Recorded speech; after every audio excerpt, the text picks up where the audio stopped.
People are refusing to pay their mortgages in a growing protest that threatens the very existence of the Chinese Communist Party.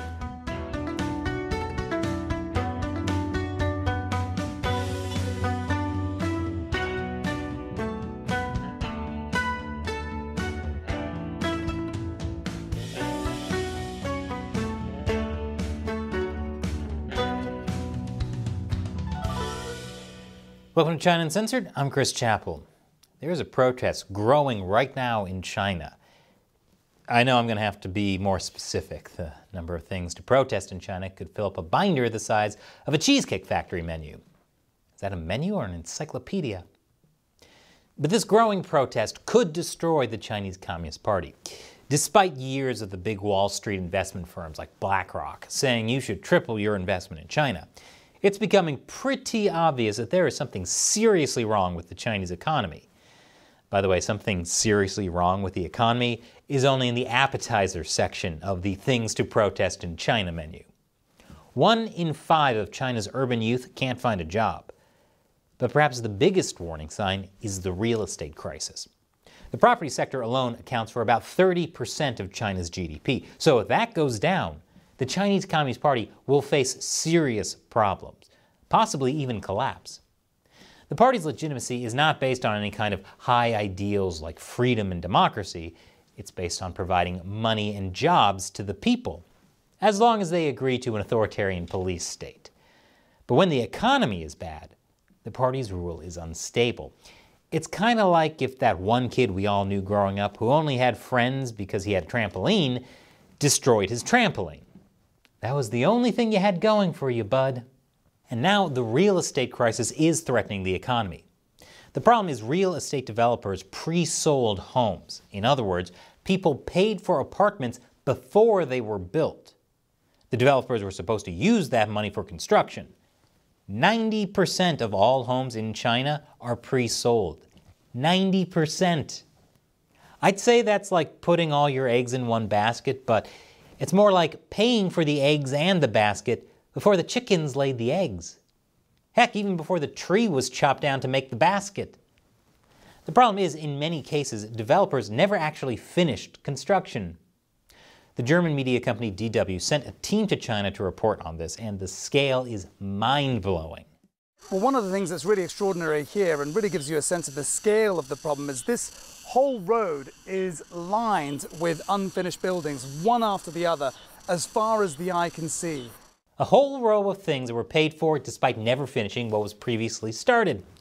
What is this, my bookshelf? I swear I'll finish one of those books someday. And what does this mean for the people who have already paid good money for those unfinished apartments? Well, DW also interviewed someone who bought one of these apartments. I bought the apartment in 2018. It was agreed it would be ready in 2020. But they stopped work in 2019, and they're still not working on it now. The apartment has been left to rot ever since. It was wise of him not to reveal his name or face. Otherwise, he may have also been left to rot after being moved to another permanent home. And not only did people lose the money they spent on an unfinished apartment, they had to pay their mortgage on it too. Are people upset? You bet. And they're protesting. This is not good for the Chinese Communist Party. More after the break. Welcome back. People have spent a lot of money on apartments they're very likely to never live in because they were never built. And they're still paying money on the mortgages for those unfinished apartments. That'd be like still paying a music instructor 2 years after your kid gave up piano lessons. Although to be fair, I'd pay my neighbors to make sure their kid never resumes those lessons. If I hear chopsticks one more time, I'll go nuts. People became fed up, and back in June, a very dangerous protest began. People began boycotting their mortgages. And despite a desperate attempt by the Chinese regime to censor any mention of the mortgage protest online, the movement has only grown. GitHub is a popular file-sharing website. People can use it to post documents. This GitHub list is called We Need Home. It shows the number of real estate projects across China whose buyers have joined the mortgage boycott. There are now 342 projects on this list, meaning the number of individual buyers boycotting could be in the tens of thousands. And with no sign of construction picking up at many projects and no clear guidance from local authorities, more home buyers have told Reuters they plan to join others who have stopped paying mortgages. Would you look at that? It turns out you can't get paid millions of dollars for doing basically nothing and providing no service whatsoever to society. Unless, of course, you're a Kardashian. There is a lot at stake here for the Chinese Communist Party. Home prices have declined 12 months in a row. According to Citigroup, at banks, the proportion of bad loans related to property has surged to 30%. If these unfinished projects don't get completed, there are over $43 billion worth of loans at stake. That's 6% of all mortgages in China. And even the CCP doesn't have enough public housing for all these protesters. And with a major meeting of the Chinese Communist Party in October, this is a really bad time for such a potentially devastating protest. Well, a bad time for the CCP. That's why the party has been heavily censoring the mortgage boycott. Heavy-handed censorship is one of the downsides of a communist system. But here's another. One Chinese homebuyer told Reuters the government is focusing on social stability, and it's not thought about solving the problem of unfinished projects. There's nothing we can do if the government doesn't help us. Imagine that.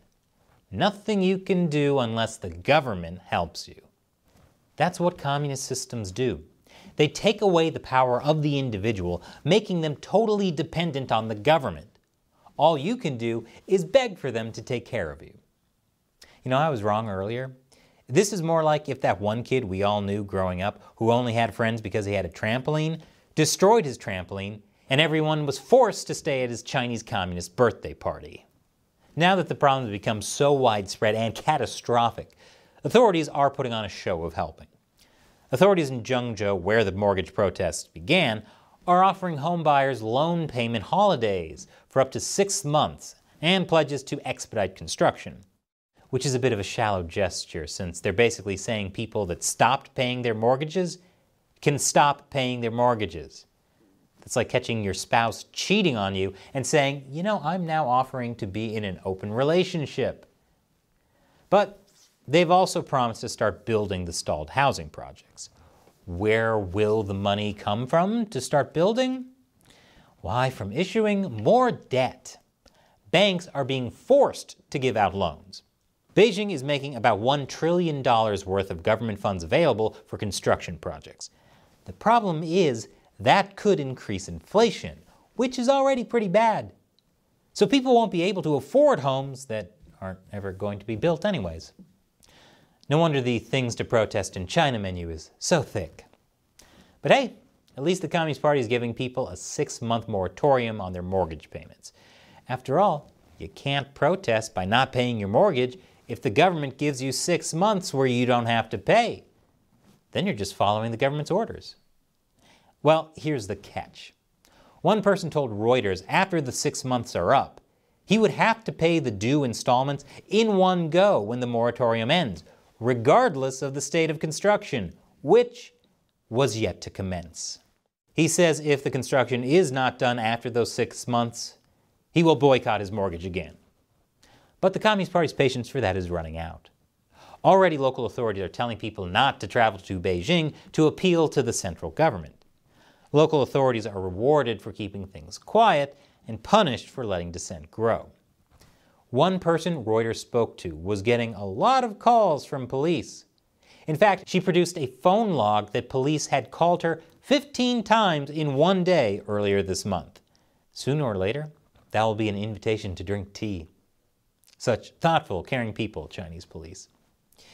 And since YouTube keeps age restricting or demonetizing our episodes, the only reason we can keep making this show is thanks to contributions from viewers like you on Patreon or locals.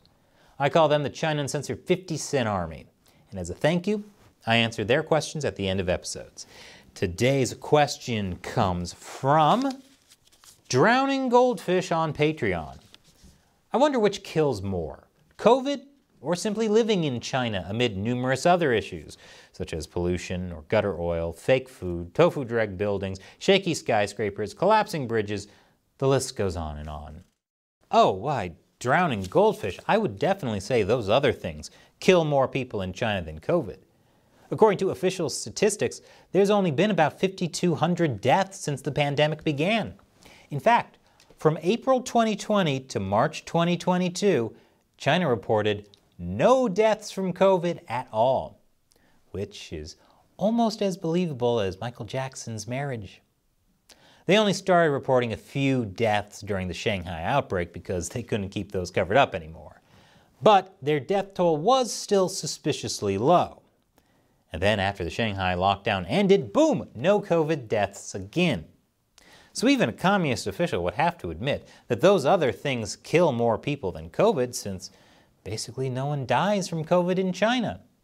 Unless, of course, those COVID numbers are lies. Somehow I don't think they'd admit that. If they did, they'd get stuck in a logic loop and their head would explode, which is something else that apparently kills more people in China than COVID. Then again, cognitive dissonance is par for the course under communism. Thanks for your question and your support, Drowning Goldfish. And thank you for watching. If you want to support China Uncensored, head over to patreon.com/China Uncensored or chinauncensored.locals.com. Links are below. Once again, I'm Chris Chappell. See you next time.